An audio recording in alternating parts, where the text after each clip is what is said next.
બરોડા ડેરીની ચૂંટણીને લઈને રાજકીય માહોલ ગરમાયો છે। બરોડા ડેરીમાં ચૂંટણીને લઈને રાજનીતિ ગરમાઈ। દીનુ મામાએ ભાસ્કર પટેલને પડકાર ફેંક્યો। આરોપો સાબિત નહીં કરે તો 25 કરોડનો દાવો કરીશ, દીનુ મામાએ આ નિવેદન આપ્યું છે।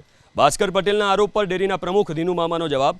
ભાસ્કર પટેલે દીનુ મામાના ચારિત્ર પર આરોપ લગાવ્યા હતા। ભાસ્કર પટેલ મારો મુખ્યમંત્રી નથી, દિનેશ પટેલે આ નિવેદન આપ્યું।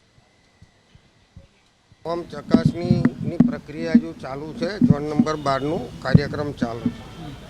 ઝોનની પ્રક્રિયા પત્યા પછી કેટલા ફોર્મ પાસ થાય છે, નપાસ થાય છે, ત્યાર પછીનું આપણે ઇન્ટરવ્યૂ આપશું। સારું, ભાસ્કર પટેલે એવું કીધું છે કે જે તમે એ કોઈ મોટો મારાથી સીએમ છે, મુખ્યમંત્રી છે, પણ ભાસ્કર પટેલ એવું અરે એ તો જે કે એની ઘેર પૂછી લેવાનું। બરોડા ડેરીની ચૂંટણીને લઈને રાજકીય માહોલ ગરમાયો છે। બરોડા ડેરીમાં ચૂંટણીને લઈને રાજનીતિ ગરમાઈ। દીનુ મામાએ ભાસ્કર પટેલને પડકાર ફેંક્યો। આરોપો સાબિત નહીં કરે તો 25 કરોડનો દાવો કરીશ, દીનુ મામાએ આ નિવેદન આપ્યું છે।